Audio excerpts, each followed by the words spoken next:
หูเรียนพัฒนาภาคกำลุงชนมาแล้วมั้งกันคุยยังโตกาโตดูมาตัวเกตเตะเรื่องอาจจะตุเรื่องอาจจะพัฒนาภาคำเขตอร่อยกูแล้วปัญหาเฮเลยก็กำช่วงราคูบ่งห้อยอย่างขมุกที่สักใจอยู่ที่จะเดินทางที่จะโตยกโลจูกำลุงรวยเลยมีปันนั่นวนตัวอันที่ตัวว่ากำยับมันเดินโคพาฮีตลอดที่ตะบังฮีการดูดีงามอย่างนี้ผู้สูงอายุอินดูมตาอันสมัชชาอินดูตาอันโบเลยอันสายนี่จะจุนอามาเนี่ยยังสิบองยาอินสูยังจูอามาอันนั้นได้สัก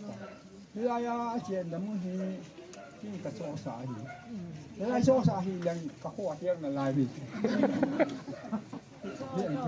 ใช่ปะเนี่ยดูเดียวอามาจะใช้ปากคนให้ลองเละหลายคนเนี่ยโซ่สาเหตุ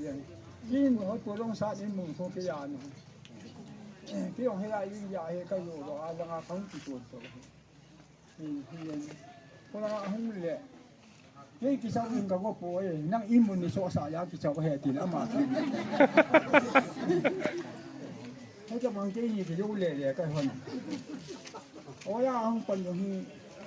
โอ้ยห้องเป็นนี่กูจะไม่รู้อะไรตัวคุณจ้างนายกสิชูกันนี่นะคือกันคุณอินสิงสวยงานที่สายหินอินสิงแล้วมากันสาย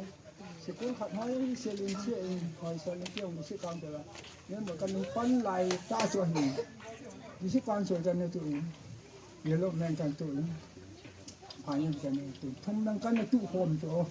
ที่โซ่ตัวปะทีนี่นี่ลุงเชี่ยจะเอาจังอ่ะมัวตัวตัวปะทีนี่ลุงเชี่ยจะอะไรมัวที่ปียังบ่ตัวน้อดำยิ่งตัวชุ่มชุ่มคงของอะไรคำนู้นอย่างนี้อามาดูอาศัยคำนู้นแล้วก็ในหัวใจใจเนี่ยอามาคุยกับสุตัวพี่น้องกันเลยตัวเห็นไม่แล้วก็ยังบ่ยานักที่ตั้งท่าผมที่ตั้งท่าให้วางนะอันนู้นก็จะเราหน้าทับวางเราทุกคนก็ได้เราได้ทุกคนเป็นเส้นที่